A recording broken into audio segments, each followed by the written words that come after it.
பொதுவாக மொழிவாரி தேசிய இனங்கள் எப்பொழுதுமே ஒரு பிரச்சனைக்குரிய விஷயங்களை தான் முன்னெடுப்பார்கள். தமிழ் தேசியமாகட்டும், தெலுங்கு தேசியமாகட்டும், மலையாள தேசியம், கன்னட தேசியம், உருது தேசியம், மொழி சார்ந்து இயங்கக்கூடிய எல்லா தேசியங்களும் தங்களை கட்டமைத்து கொள்ள ஒரு வழியை தேடிக்கொள்வார்கள்.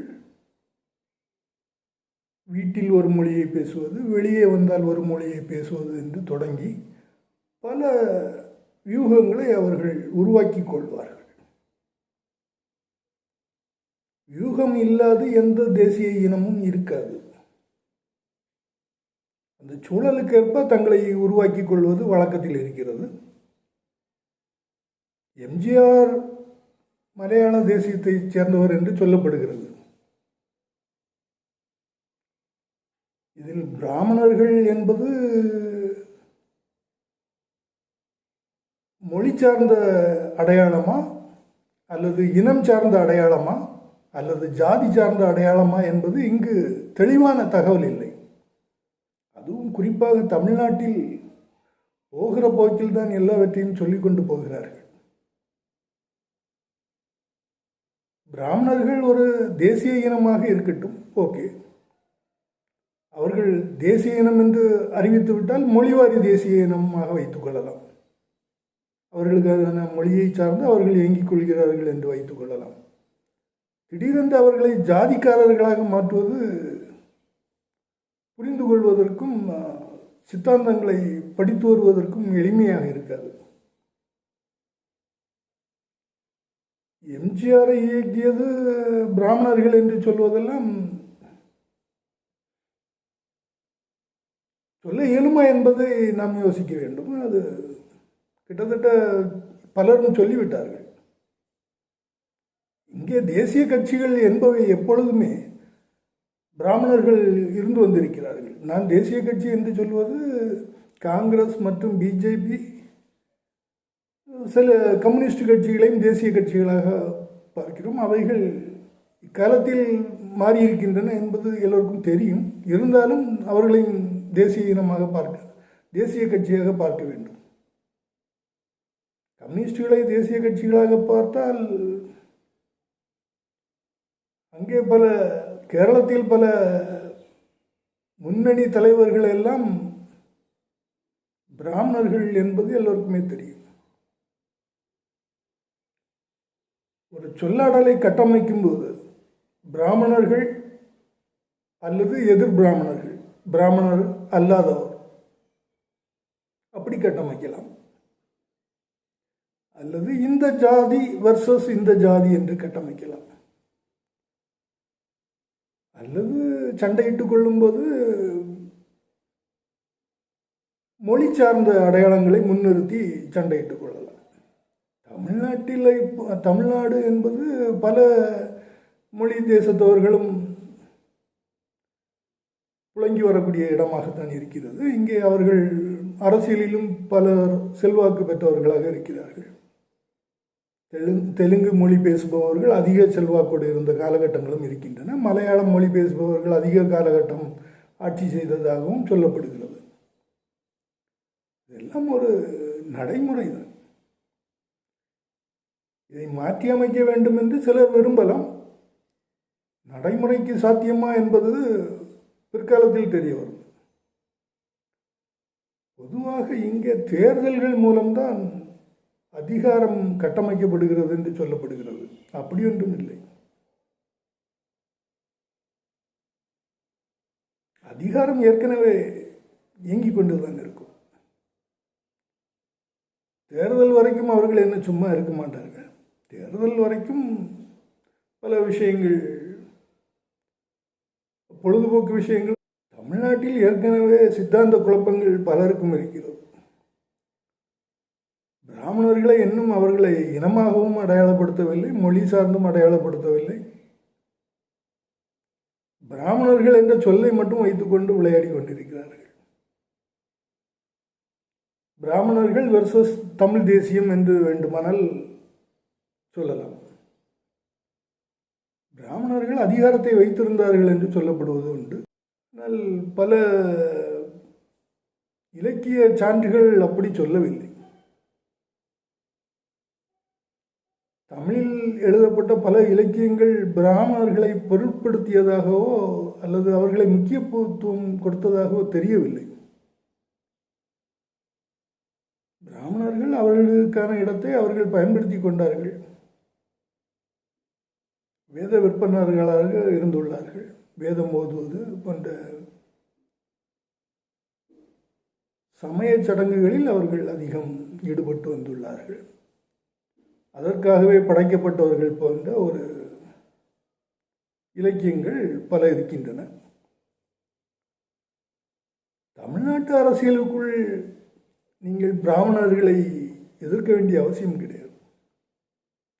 பிராமணர்கள் இயக்குகிறார்கள் என்று சொல்வதெல்லாம் அரசியலை நுட்பமாக கற்றுக்கொள்வது ஒரு நீண்டகால பயணத்துக்கு அவசியமாக இருக்கும். இங்கே இயக்குபவர்கள் அடையாளம் என்பது முக்கியமே கிடையாது. என்ன கருத்தாடல்கள் விளையாடப்படுகின்றன என்பதுதான். எந்த கருத்துக்கள் உருட்டப்படுகின்றன, எந்த கருத்துக்கள் பகடையாக பயன்படுத்தப்படுகிறது, அவைகள் தான் இங்கே முக்கியமாக பார்க்கப்படுகிறது. அரசியலில் பலரும் பல கோணங்களிலிருந்து பார்க்கிறார்கள். அவைகளை பல ரீதியாக பயன்படுத்திக் கொள்கிறார்கள். அவர்களுக்கு தெரிந்த அரசியலை அவர்கள் பேசிக்கொண்டிருக்கிறார்கள் என்று சொல்லலாம். நாம் புதிதாக எந்த அரசியலையும் பேச விரும்பவில்லை என்று சொல்லிக்கொள்ளலாம். ஆனால் எல்லா சொற்களும் புதிய அரசியலை நோக்கி தான் நகர்த்தப்படுகின்றன. எல்லா சொற்களுமே வருகிற தேர்தலை முன்னிறுத்தி தான் பேசப்படுகின்றன.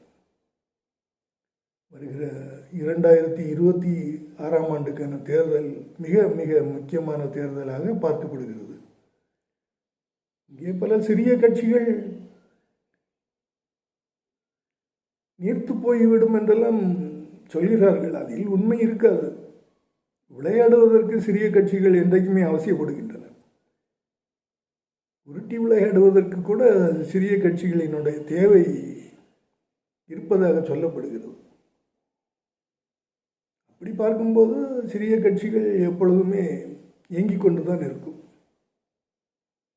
ஆனால் தங்களுடைய அடையாளங்களை பொருத்திக் கொள்வார்கள். பல பிரதான கட்சிகளோடு பொருத்திக் கொள்வார்கள். ஒரு இணைப்பை ஏற்படுத்திக் கொள்வார்கள் அல்லது ஒரு பிணைப்பை ஏற்படுத்திக் கொள்வார்கள். இல்லை என்றால் அவர்கள் ஒரு ஃப்ளோட்டிங் லெவலில் இருக்க முடியாது. நீண்ட காலம் ஃப்ளோட்டிங் லெவலிலே இருந்தார்கள் என்றால் அது ஒரு எங்கேயாவது ஒரு மையத்தை தேடி அவர்கள் போய்தான் ஆக வேண்டும். அது நடைமுறையில் நாம் பல கட்டங்களில் பார்த்திருக்கிறோம்.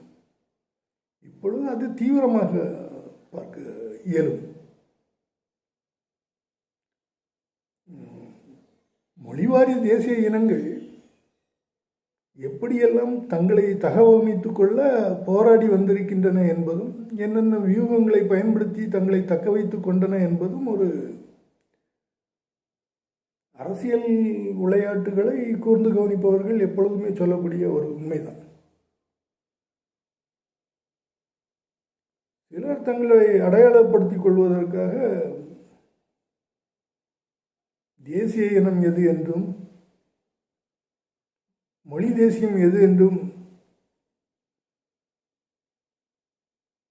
வித்தியாசங்களை புரிந்து கொள்ளாமல் விளையாடி விடுவதாக சொல்லப்படுவதெல்லாம் ஏற்கக்கூடியது கிடையாது. அவர்கள் வித்தியாசத்தை உணர்ந்துதான் அதை பயன்படுத்துகிறார்கள். உபயோகிக்கும் ஒவ்வொரு விஷயங்களுக்கும் ஒவ்வொரு விஷயம் முன்வைக்கப்படுகிறது. நீங்கள் ஒரு அரசியலை முன்வைத்தால் இன்னொரு அரசியல் தானே எழுப்பி விடுகிறது. மரியாதைக்குரிய எடப்பாடி போன்றவர்களை எல்லாம் பிராமணர்கள் பிராமண கருத்தியல்கள் இயக்குவதாகலாம் சொல்லும் இயலாது. அப்படி ஒன்றும் அவர்கள் தங்களுடைய கட்சியை கட்டமைத்து வைத்திருக்கவில்லை. பிராமண கருத்தியல்கள் இப்பொழுது இயங்குவதாக யாருக்கும் தெரியவில்லை. அதற்கான காலகட்டமும் இன்றைக்கு இல்லை. இன்றைக்கு உலகளாவிய ஒரு பார்வையுடன் தான் எல்லா கட்சிகளும் பயணிக்க தொடங்கியிருக்கின்றன. பொருளாதாரம் உலகளாவிய சிந்தனையுடன் செயல்படும்போது கட்சிகளும் உலகளாவிய சிந்தனையோடு இயங்க வேண்டிய கட்டாயம் ஏற்பட்டுவிட்டது. வெறுமனே தற்காலிக அரசியலை மட்டும் நம்பி பயணிப்பவர்கள் யாரும் இப்பொழுது இல்லை. பயணிக்கும்போது பார்த்து கொள்ளலாம் என்று சிலர் சொல்லக்கூடும். பொருளாதாரம் எப்பொழுதுமே முக்கியமான விஷயம். மொழிவாரி தேசிய இனங்களை கட்டமைப்பது, பிராந்தியத்துக்குள்ள அடக்கிக் கொள்வதெல்லாம், பிராந்தியங்களை கடந்த அரசியல்தான் இனி செயல்படும். எல்லா கட்சிகளும் அதை புரிந்து கொள்ள வேண்டும். பிராந்தியங்களை கடந்து, மொழிவாரி தேசிய இனங்களை கடந்து அரசியல் இயங்கிக் கொண்டுதான் இருக்கும். அதற்கு தங்களை எல்லா கட்சிகளும் தயார்படுத்திக் கொள்ள வேண்டும் என்பதுதான் பொது விதி. பொதுவாக தமிழ்நாட்டில் இனவாரி தேசிய இனங்களுக்காக சண்டையிட்டுக் கொள்பவர்கள் அதிகம் இருக்கிறார்கள். தமிழ்நாட்டில் தெலுங்கு தேசிய இனத்தவர்கள் அதிகம் பேர் இருப்பதாகவும் நம்பப்படுகிறது. எல்லா தளத்திலும் இயங்குபவர்கள் தங்களை தகவமைத்துக் கொள்வதற்காக பல எதிரிகளை சுட்டி காண்பிக்கிறார்கள். மொழிவாரி, ஜாதிவாரி, இனவாரியாக எதிரிகளை கட்டமைத்துக் கொள்வார்கள். ஒரு நேரத்தில் மொழிவாரியாக ஒரு எதிரியை சுட்டி காண்பிப்பார்கள். சற்று நேரம் கழித்து இனவாரியாக ஒரு எதிரியை சுட்டி காண்பிப்பார்கள். தேசிய இனங்கள் படக்கூடிய பாடுகளை பார்க்கும்போது நமக்கு எதுவும் சொல்ல தோன்றவில்லை. முகாந்திரம் இருப்பதாக சிலர் சொல்லலாம். அவர்கள் இயக்கினார்கள், இவர்கள் இயக்கினார்கள் என்பதெல்லாம் சொல்லலாம். அந்த காலகட்டம் எப்படி இருந்தது என்பதை உணராமல் பல விஷயங்களை பேச இயலாது. பேசுவது திறமையாகவும் பேசிவிடலாம். ஆனாலும் அந்த காலகட்டத்தை உணராதவர்கள் பேசும்போது அவைகள் உயிர்ப்புடன் இருக்குமா என்பது யாருக்கும் தெரியாது.